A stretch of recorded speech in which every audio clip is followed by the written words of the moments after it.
नमस्कार। मैं doctor Vijay Kumar government degree college Khairatabad में हिंदी प्राध्यापक के पद पर कार्यरत हूँ। आज के इस वीडियो लेसन में विख्यात लेखक विष्णु प्रभाकर जी का जीवन परिचय प्राप्त करेंगे। विष्णु प्रभाकर का बचपन का नाम विष्णु दयाल था। बाद में देखिए एक संपादक के कहने पर उन्होंने विष्णु प्रभाकर नाम रख लिया। तो इनके नाम के बारे में भी दो बातें होती है। कभी कभी उनका यानी उनका बचपन का नाम या स्वाभाविक नाम के बारे में भी कभी भी पूछा जाता है। तो उनका स्वाभाविक नाम है विष्णु दयाल। बाद में देखिए वो विष्णु प्रभाकर हुआ। तो ये हो गया उनका नाम। अब आगे बढ़ते हैं। अब दूसरी स्लाइड में देखिए, यहाँ पर मैंने विष्णु प्रभाकर के जीवन को या उनके परिचय को 6 बिंदुओं के द्वारा समझाने का प्रयत्न करूँगा। तो पहला बिंदु है जन्म। अब इनका जन्म हुआ देखिए सन 1912, मीरानपुर नामक गांव, जिला मुजफ्फरनगर, उत्तर प्रदेश। ये उनका देखिए जन्म हुआ है। और इनकी मृत्यु हुई है 11 अप्रैल 2009 में। तो ये हो गया दूसरा बिंदु। और हम आगे बढ़ते हैं तीसरा बिंदु। अब तीसरा बिंदु है परिवार। अब इनके देखिए इनके पिता का नाम था दुर्गा प्रसाद, माता का नाम महादेवी और पत्नी का नाम सुशीला। अब ये परिवार के इनके सदस्य है, माता, पिता और पत्नी का नाम। और फिर देखिए बिंदु नंबर 4। अब इनकी जो शिक्षा दीक्षा है वो उसके बारे में। तो इनकी जो शिक्षा है, इनकी जो आरंभिक शिक्षा मीरानपुर में हुई। अब इसको मीरानपुर भी कहते हैं, कुछ लोग मीरापुर भी कहते हैं। तो अब जिस तरह देखिए पुस्तक में मीरानपुर लिखा हुआ है, तो इनकी आरंभिक शिक्षा मीरानपुर में हुई। बाद में वे अपने मामा के घर हिसार चले गए, जो तब पंजाब प्रांत का हिस्सा था। और वहीं पर देखिए उनका यानी बाकी की जो शिक्षा है वहाँ पर हुई। और अब पंजाब में ही उन्होंने बीए तथा प्रभाकर, ये भूषण, विद्वान, प्रभाकर, ये सारी देखिए हिंदी की डिग्रियां हैं। तो उन्होंने बीए तथा प्रभाकर वहीं पंजाब में ही उन्होंने शिक्षा पाई। हाँ, तो ये हो गया देखिए उनकी शिक्षा दीक्षा। फिर आगे बढ़ते हैं। अब यहाँ पर देखिए प्रमुख रचनाएं। अब इनकी रचनाओं के बारे में हम इस यहाँ पर चर्चा करेंगे। विष्णु प्रभाकर ने साहित्य की विभिन्न विधाओं में सफलतापूर्वक रचनाएं की है। आदि और अंत संघर्ष के बाद उनके कहानी संग्रह है। ढलती रात और स्वप्नमयी उनके उपन्यास है। नव भारत उनका प्रसिद्ध नाटक है।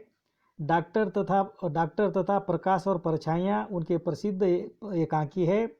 उनका नाट्य साहित्य रंगमंच, रेडियो, दूरदर्शन आदि के द्वारा प्रदर्शित तथा प्रसारित हुआ है। विष्णु प्रभाकर जीवनी लेखक भी है।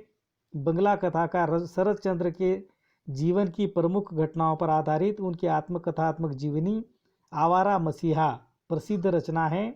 और ये देखिए बहुत ही प्रसिद्ध रचना है। इनको मुझे भी पढ़ने का अवसर मिला था। इसको बहुत अच्छी किताब है। शरद चंद्र जो बहुत बड़े बंगला के लेखक थे, बांग्ला भाषा के, तो उनके जीवन के बारे में उन्होंने लिखा है आवारा मसीहा। और इस रचना पर उन्हें सन 1993 1993 में साहित्य अकादमी द्वारा पुरस्कार भी मिला था।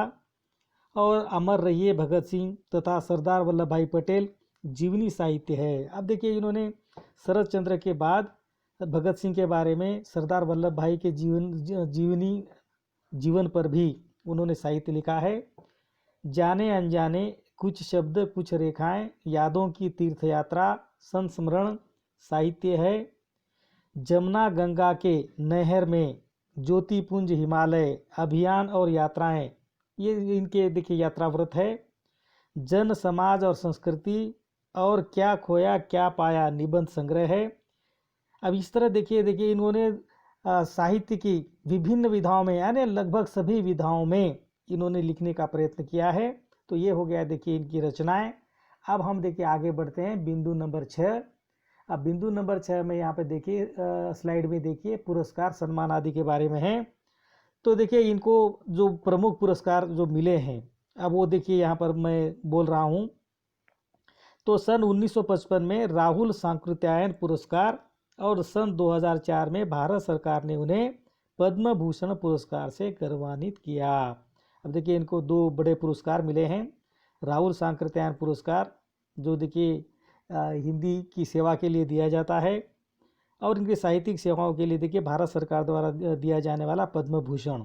तो 2 देखिए प्रमुख पुरस्कार इनको मिले हैं, राहुल सांकृत्यायन पुरस्कार और भारत सरकार के द्वारा पद्म भूषण। तो ये हो गया देखिए उनके पुरस्कार सम्मान आदि। अब हम आगे बढ़ते हैं। अब ये जो इस यानी द्वितीय सत्र सेकंड सेमेस्टर के पाठ्यक्रम में जो निबंध या फिर यात्रावर्णन के लिए दिया गया है, उसका नाम है धरती का स्वर्ग। अब देखिए धरती का स्वर्ग इनका बहुत ही लोकप्रिय और प्रसिद्ध रचना है, और इस धरती का स्वर्ग में लेखक ने भारत की धरती का स्वर्ग कश्मीर का सुंदर वर्णन किया है। अर्थात धरती का स्वर्ग को यानी कश्मीर को धरती का स्वर्ग कहा जाता है। वहाँ के पर्वत, पेड़, झील आदि प्राकृतिक शोभा का प्रभावशाली तथा मनोहारी चित्रण उन्होंने किया है। इस यात्रा वर्णन में लेखक का कश्मीर के प्रति प्रेम दिखाई देता है। उनके शब्दों में कश्मीर के सौंदर्य को यथावत प्रस्तुत करने का अद्भुत कौशल है। अर्थात इस पाठ के द्वारा देखिए कश्मीर की जो सुंदरता है, उस सुंदरता को उन्होंने यथावत प्रस्तुत किया है।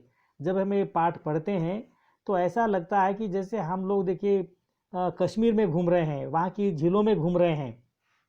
तो ये भावना हम में यानी उत्पन्न होती है। अब ये देखिए उनकी यानी सफल लेखनी का कमाल है, और इसीलिए देखिए वो इतने प्रसिद्ध साहित्यकार है। तो मैं भी सीधे देखिए उन्हीं के शब्दों में इस पाठ को पढ़ूंगा, और आप लोग देखिए उसका यानी उसको समझने का प्रयत्न कीजिए।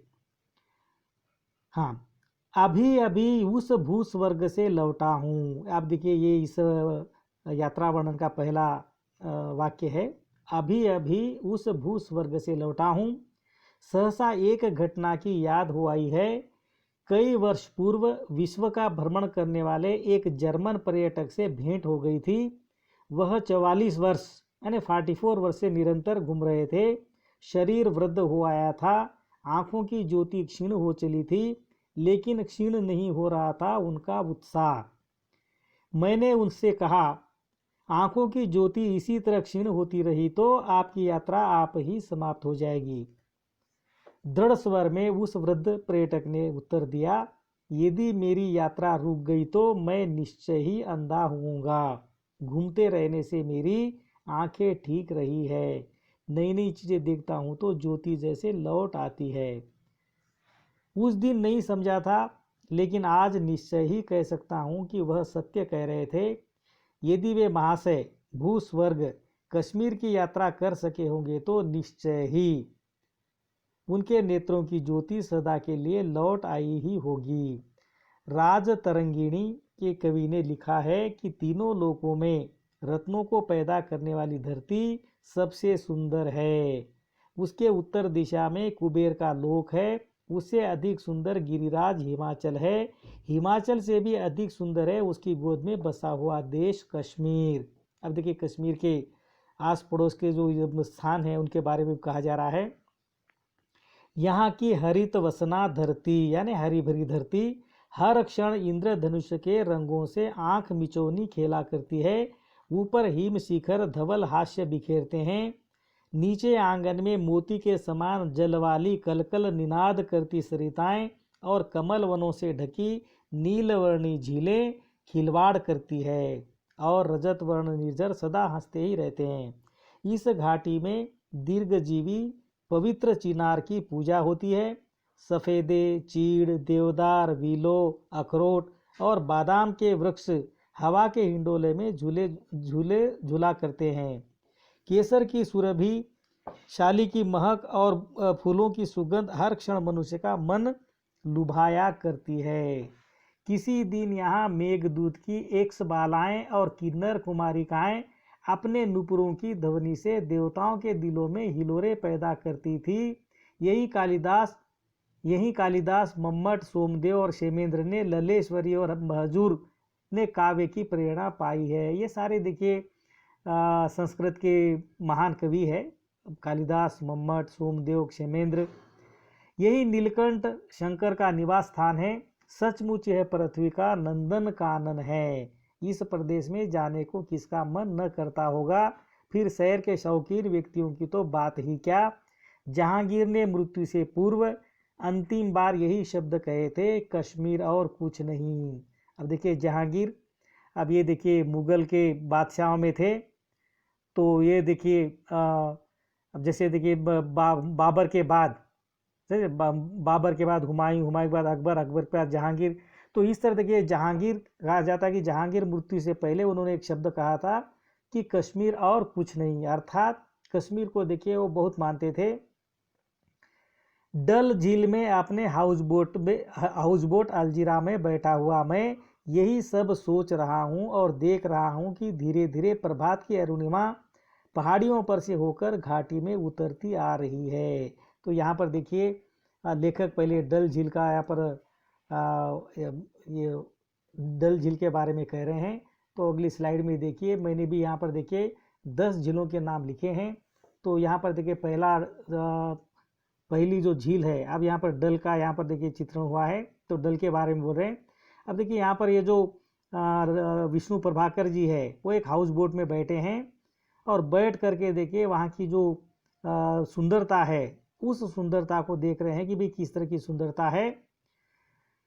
तो दाहिनी ओर के शिखरों पर मेघ इस प्रकार लेटे हैं मानो प्रेमी और प्रेमिका रात की खुमारी के बाद भी अलग न होना चाहते हो। ठीक सामने के शिखर पर शंकराचार्य मानो इस घाटी के प्रहरी हो। तो ये देखिए वहाँ के डल झील के आजू बाजू का जो स्थान है, वहाँ की जो खूबसूरती है उसके बारे में बोल रहे हैं। अब देखिए जब डल झील की बात आती है तो शम्मी कपूर और शर्मिला टैगोर, वो कश्मीर की कली, तो वो गाना देखिए कैसे देखिए उस ज़माने में वहाँ पे फिल्में फिल्माई जाती थी, किस तरह देखिए वहाँ का सौंदर्य दिखाया जाता था फिल्मों में। अब तो देखिए वहाँ पर इतने आतंकवादियों की घटना हो रही है, तो शायद अभी तो वहाँ पर देखिए कोई फिल्म नहीं बन रही है, हो सकता है अभी बन सकती है क्योंकि 370 और 35 ये भी निकाल दिया गया है। खैर हम आगे बढ़ते हैं। सहसा 2 बतखें तैरती हुई आई और दाहिनी ओर सूखी जमीन पर शांत होकर बैठ गई। देख रहा हूँ वे कई दिन से इसी प्रकार आती है और शांत होकर बैठ जाती है। कभी कभी कमल वन के बीच तैरती हुई ये श्वेत बतखें ऐसी लगती है जैसे कमल पुष्पों को सूर्य का संदेश दे रही हो। तभी इधर उधर से शिकारे लेकर कश्मीरी नारियां अपने काम पर निकल पड़ती है। चारों ओर खेत ही खेत देखता हूँ और देखता हूँ उनमें काम करती हुई इन नारियों को। और ये नारियां ही क्यों, कश्मीरी किशोर भी शिकारों पर बैठे झील के वक्ष पर बहे जा रहे हैं। कमल वनों में रक्तवर्ण कमल सिर ऊंचा किए खड़े हैं। झील के वृक्ष पर शिकारों में बहते ये किशोर और किशोरियां भी कुछ कुछ उन रक्त कमलों जैसे लग रहे हैं। व्यापारी भी है जो शिकारों पर माल सजाकर नाव नाव में जाकर बेचते हैं। प्रकाश बढ़ रहा है, उसी के साथ साथ वातावरण में भीनी भीनी गूंज उभरती है। दूर किनारे पर आवागमन शुरू हो जाता है और सवेरे की धूप पहाड़ियों पर चमक उठती है मानो मुस्कुराकर उन्हें बधाई दे रही हो। झील में पड़ता हुआ उनका प्रतिबिंब घाटी के सौंदर्य को निखार देता है। आकाश के विस्तार में यहाँ वहाँ चपल मेघ शावक निकल पड़े हैं। उनकी परछाइयाँ झील को और भी मादक कर देती है। तभी पीछे से आकर अब्दुल्ला कहता है, चाय पी लीजिए साहब। अब देखिए अब्दुल्ला, अब शायद वो बोट वोट चलाता होगा वहाँ पर, और या फिर कोई यानी चपरासी आदि होगा अब्दुल्ला, तो वो आकर बोलता है भी चाय पी लीजिए साहब। क्योंकि देखिए वहाँ पर इतनी ठंड होती है कि तुरंत देखिए चाय भी ठंड हो जाती होगी। चाय पीते पीते मुझे अपने मित्र की याद आ जाती है। रूस में कहीं एक झील के किनारे हम खड़े थे। तीनों ओर से पहाड़ियों से घिरी वह छोटी सी झील दर्पण सी सुंदर थी। मित्र बोले, कहीं देखी है ऐसी सुंदर झील? अब देखिए इसके जवाब में क्या जवाब, इसके इस सवाल के जवाब कैसा आता है, ध्यान दीजिए। मैंने आश्चर्य से 1 मिनट उनकी ओर देखा और कहा, क्यों, कश्मीर गए हो कभी? देखिए वहाँ की झीलें। अब वो देखिए, आप कश्मीर के झीलों के नाम सुनाना शुरू कर देते हैं। और यहाँ पर भी देखिए मैंने 10 झीलों के नाम लिखा है। तो ये जो झील है, अब वो बोलते हैं डल, वुलर, नगीन, अचार, मानसबल, गंधारबल, शेषनाग, कौसरनाग, अफरावत, होकरसर। ये सारे देखिए झीलों के नाम हैं और ये देखिए कश्मीर की प्रसिद्ध झीलें हैं। और इनके बाद भी बहुत सारी छोटी छोटी झीलें हैं, लेकिन ये 10 जो झीलें हैं ये प्रसिद्ध झीलें मानी जाती है, बड़ी झीलें मानी जाती है। मैं बोलता चला जा रहा था और वे मेरे मुंह की ओर देख रहे थे। चेहरे पर एक रंग आता था, एक जाता था। उन्होंने धीरे से मेरा हाथ पकड़ा और कहा, मुझे कश्मीर जाने का अवसर नहीं मिला। अब देखिए अब वो तो देखिए रशिया में देखिए एक झील को देख करके बोलते भी कहीं देखिए ऐसी झील। और जब देखिए यहाँ पर विष्णु प्रभाकर ने लगभग 8-10 झीलों के नाम बताए, तो फिर वो बोले, भाई मुझे कश्मीर जाने का अवसर नहीं मिला। मैंने उत्तर दिया, तब तुम निश्चय ही अभागे हो। एक बार अवश्य कश्मीर जाओ, कम से कम झीलें देखने के लिए ही। सोचते सोचते मुझे हंसी आ गई। हम लोगों की ये विशेषता हो गई है कि विदेशों में जाकर अति उत्साह में अपने देश की निंदा करते हैं। मैं स्विट्जरलैंड नहीं गया, पर एक साहित्यिक बंधु ने कहीं लिखा है, स्विस दृश्य को देखकर उसका अतिशय सौंदर्य मन में सजीव सा जमता नहीं है। कुछ ऐसा जान पड़ता है कि एक रंगीन चित्र देख रहे हैं। इस पर टिप्पणी करने की आवश्यकता नहीं है, परंतु कश्मीर के संबंध में यह निश्चय से कहा जा सकता है कि वह रंगीन चित्र मात्र नहीं है, सचमुच सजीव है। उसको हम जी सकते हैं, भोग सकते हैं। 5 मील लंबी और 2 मील चौड़ी इस डल को ही देखता हूँ। अब देखिए यहाँ पर अब झील नंबर देखिए, जैसे नंबर 1 है, मैं यहाँ पर स्लाइड में दिया हूँ। स्लाइड में देखिए तो यहाँ पर डल झील के बारे में बोल रहे हैं, 5 मील लंबी और 2 मील चौड़ी। अब देखिए कितनी बड़ी झील होगी, 5 मील लंबी और 2 मील चौड़ी। जीवन से जैसे उमड़ी पड़ती है, इनमें कमल मुस्कुराते हैं और कुमुदिनी लजाती है। कमल ये देखिए दिन में खिलता है और कुमुदिनी रात में खिलती है। इसके तैरते उपवन नाव घर सैलानी को अचरज से भर देते हैं। और रात को जब असंख्य प्रकाश दीप इसमें झांकते हैं तो नंदन कानन की छवि नयनों में उठती है। फौलाद की पंखुड़ियों की तरह रोमांचित हो आता है। हाँ, चाय न जाने कब की समाप्त हो गई। हमें नगीन पहुंचना है। नगीन जो नाना खेलों के लिए प्रसिद्ध है। आप देखिए यहाँ पर नगीन, अब नगीन है, देखिए यहाँ पर स्लाइड में देखिए नंबर 3 पर है नगीन। अब मैंने तो देखिए जैसे उन्होंने एक नाम बताए थे, उसी नाम से मैंने लिखा हूँ। लेकिन अब डल झील के बाद में अब नगीन झील के बारे में हमें देखिए यह परिचय दे रहे हैं। हाँ, तो बोलते हैं, चाय न जाने कब की समाप्त हो गई, हमें नगीन पहुंचना है।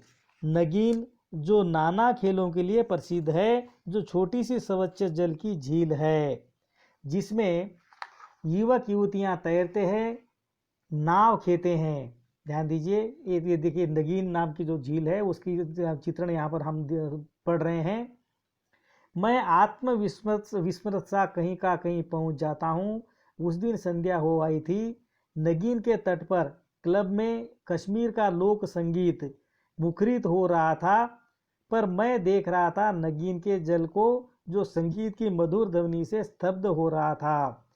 कभी कोई रोमानी युवक या युवती नाव लेकर आते, मादकता से खिलखिलाते, तब जैसे उनकी आत्मा की तरह वह भी प्रेम की सिहरन से तरल हो उठती।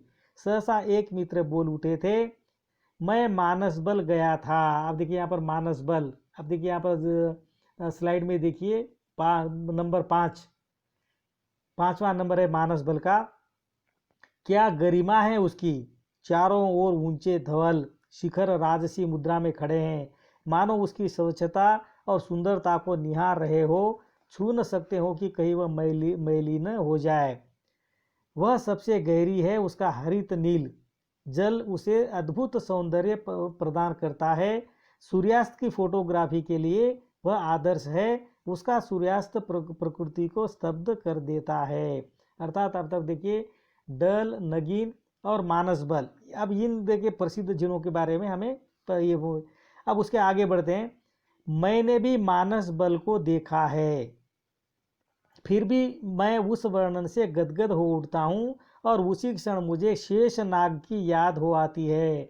अब देखिए शेषनाग, यहाँ पर देखिए स्लाइड में देखिए नंबर 7, 7वें नंबर पर है शेषनाग। लगभग 12,000 फुट की ऊंचाई पर उस हरित वर्णी झील में जब ब्रह्मा, विष्णु, महेश नामधारी 3 धवल शिखर झांकते हैं तो पृथ्वी और अंबर दोनों मचल मचल उठते हैं।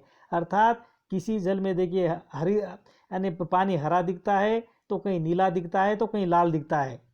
मैं उसे देखता ही रह गया था, सोच रहा था वर्षा के अधिकांश भाग में ठंडे बर्फ के नीचे ये अपने रूप को कैसे संजोए रखती है, और वह पवित्र गंधार बल। आप देखिए यहाँ पर गंधार बल भी नाम है, और स्लाइड में देखिए अब ये देखिए नंबर 6 पर है गंधार बल। गंधार बल भी तो इतनी ऊंचाई पर हरमुख की ढलानों पर स्थित है, और सबसे बड़ी पहाड़ी झील कौसर नाग। आप देखिए कौसर नाग, यहाँ पर स्लाइड में देखिए 8वां नंबर है कौसर नाग का। कौसर नाग भी इतनी ही ऊंचाई पर है, उसमें बर्फ के तौंदे तैरते रहते हैं और वह ऋतु के अनुसार रंग बदलती है। अर्थात धूप काले में अलग रंग, फिर देखिए ठंड में अलग, जाड़े में अलग, या फिर बरसात में अलग। मैं तैयार हो रहा हूं और इन परिचित झीलों के चित्र आंखों में उभर रहे हैं। मुझे वूलर की याद आती है। देखिए यहाँ पर वूलर, अब ये देखिए यहाँ पर स्लाइड में देखिए दूसरे नंबर पर है। तो मुझे वूलर की याद आती है, जो एशिया में सबसे लंबी ताज़ा पानी की झील है। 15.5 मील और 5 मील के विस्तार में फैला हुआ उसका हरा भरा जल मन को गरिमा से भर देता है। अर्थात ये देखिए डल झील से भी थोड़ा बड़ा है। अभी भी 5 मील विस्तार में फैला हुआ, देखिए 15 मील लंबा और 5 मील विस्तार। ऊपर शिखर पर चढ़कर देर तक बैठा देखता रहा था। संध्या धीरे धीरे उतर रही थी और हरितिमा का रंग और भी गहरा हो रहा था। सामने थी वेदकालीन प्रसिद्ध नदी वितस्ता, जो बेरीनाग से निकलकर धीर मंथर गति से घाटी को सिंचती हुई उसे रूप देती है। वह कश्मीर का प्राण है। वही विस्तता वूलर के आत्मसमर्पण कर रही, वूलर में आत्मसमर्पण कर रही है।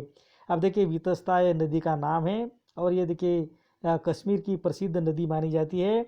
और इस नदी का पानी देखिए वूलर झील में गिरता है, और इसीलिए कहा जाता है कि वितस्ता वूलर में आत्मसमर्पण कर रही है। कहीं उफान नहीं,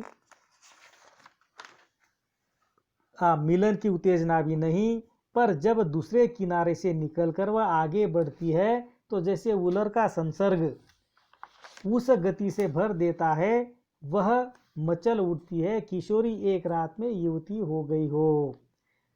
अब्दुल्ला मुस्कुराकर कहता है। अब ये अब्दुल्ला, जब देखिए हमने पाठ के प्रारंभ में हमने देखा था इस बार यात्रा वर्णन के, सब वो चाय देते हैं और चाय पीने की सलाह देते हैं। तो हमने देखिए इससे पहले भी अब्दुल्ला का नाम हमने सुना है। तो अब्दुल्ला मुस्कुराकर कहता है, शिकारा कभी का आ गया साहब, जाइए ना, किनारे पर आपके साथी राह देखते होंगे, आप तो कहीं खो गए। अर्थात यहाँ पर देखिए ये जो विष्णु प्रभाकर जी है, और इतना ज़्यादा खो जाते हैं कि उनको होश ही नहीं रहता। हाथ में चाय रहती है लेकिन पीने का होश नहीं रहता है। अब देखिए उनका किनारे पर अब उनका शिकारा आ गया है, लेकिन उतर कर देखिए अपने मित्रों के साथ जाना नहीं चाहते। अब उसको वहीं पर देख कर देखिए वो मंत्रमुग्ध हो जाते हैं। मैं जैसे सिहर उठता हूँ, फिर मुस्कुराकर शीघ्रता से शिकारे में जा बैठता हूँ, जो धीरे धीरे डल पर तैरता हुआ किनारे की ओर बढ़ चलता है।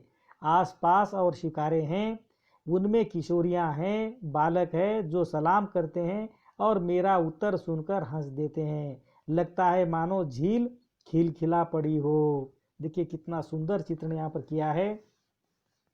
मैं मनी मन उन मित्रों को पुकारता हूँ, आओ भाई आओ, 2 क्षण की शांति के लिए ही यहाँ आकर देखो, ये झीलें तुम्हें संजीवनी से भर देगी। संजीवनी ही संघर्ष की शक्ति है। झीलों से दृष्टि उठाओगे तो उपवन मृदु मधुर स्वर में तुम्हें पुकारेंगे। झरनों का संगीत तुम्हें आकर्षित करेगा और गिरी शिखर और स्तब्ध कर देने वाली चरागाहें। सच तो यह है कि कश्मीर के कोने कोने में सौंदर्य बिखरा पड़ा है। ध्यान दीजिए, मैं इस वाक्य को फिर से बोलना चाहूँगा। कश्मीर के कोने कोने में सौंदर्य बिखरा पड़ा है, सौंदर्य ने विद्रोह कर दिया है। अर्थात इस पाठ के अंतिम दो वाक्य है, वो है कश्मीर के कोने कोने में सौंदर्य बिखरा पड़ा है, और दूसरा वाक्य है सौंदर्य ने विद्रोह कर दिया है। और इस तरह देखिए, ये जो धरती का स्वर्ग यात्रा वर्णन कहिए, पाठ कहिए, ये देखिए यहाँ पर समाप्त होता है। लेकिन अब देखिए, इस पाठ को सुन करके हमें ऐसा लगता है कि हमें जीवन में एक बार अवश्य कश्मीर जाना चाहिए, कश्मीर की सुंदरता को नज़दीक से निहारना चाहिए। पता नहीं ये शुभ समय कब आएगा, लेकिन जब भी मैं इस पाठ को पढ़ता हूँ तो मेरे मन में एक ही बात आती है कि भाई मैं कश्मीर जाऊँ और वहाँ की सारी झीलों को देखूँ। तो यहाँ पर देखिए, विष्णु प्रभाकर अत्यंत भावुक रचयिता है, भाषा शैली दोनों में काव्यात्मकता है। रचयिता की संवेदनाएं कश्मीर के प्राकृतिक सौंदर्य से प्रेरित और जागृत होती है। और इस तरह देखिए, ये यहाँ पर ये जो यात्रा वर्णन है, इसको मैं देखिए विराम देता हूँ। नमस्कार।